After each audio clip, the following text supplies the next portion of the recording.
What's up, it's Jake Jones, motherfucker! I hope you like my Adam Sandler impression.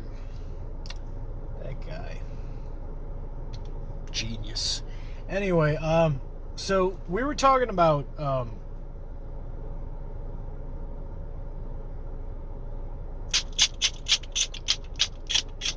people who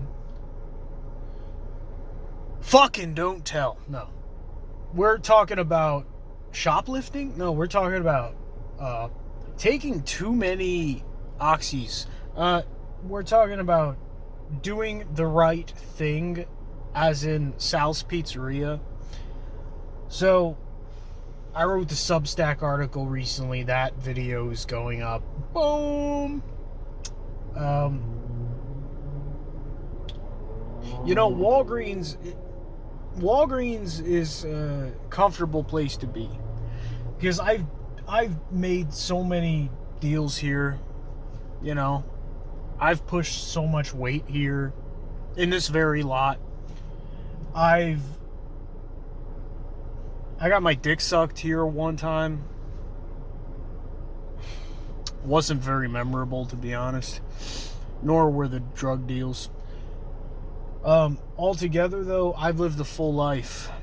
I lived an 8-legged life, motherfucker. I've been around the world, basically.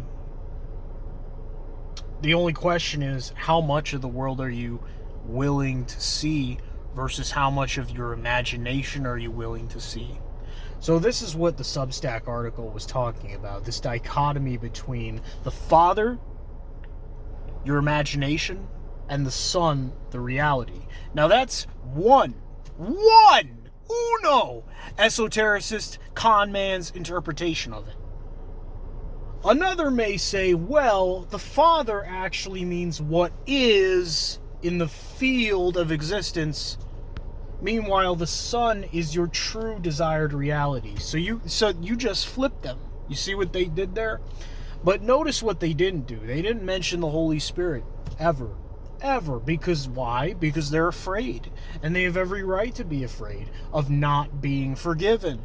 Even if you think you've forgiven everyone, you forgive that bitch that ripped you off, you forgive your parents. Oh yeah, I'll work for you, I'll plant your new garden, oh yeah, I'll build your fence, neighbor, howdy neighbor. You forgive, you know, that business associate that was fucking your bitch behind your back. Oh yeah, you forgive all that shit. You think, right? But you don't know, do you? You don't know if you've truly forgiven somebody until you're face to face, nose to nose with that cocksucker. You don't know. You have no clue. And even then, you know, you're only putting on airs, you're being a gentleman. So, I'll cool off at that point. I will say this: every woman is a gift from God. Every human being, but especially the woman, is a gift from God. And so God says to you, what are you going to do with this gift?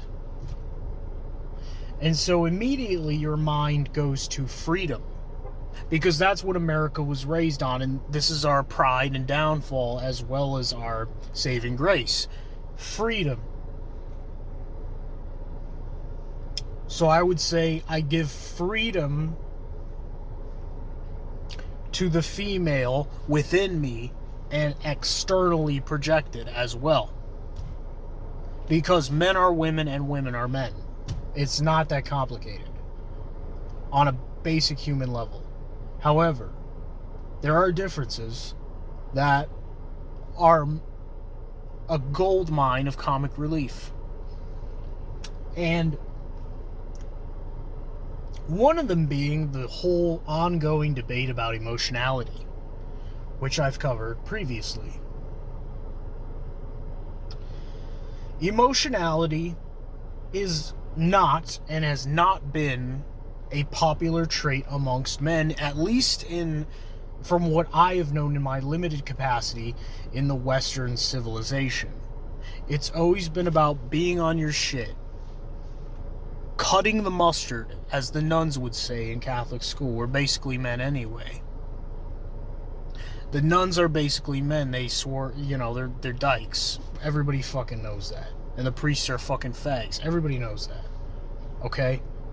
And you could probably say the same about the Jews and the Muslim hierarchies as well, and the Buddhists, especially the Buddhists. Because Catholics, I think, are the most similar to Buddhists.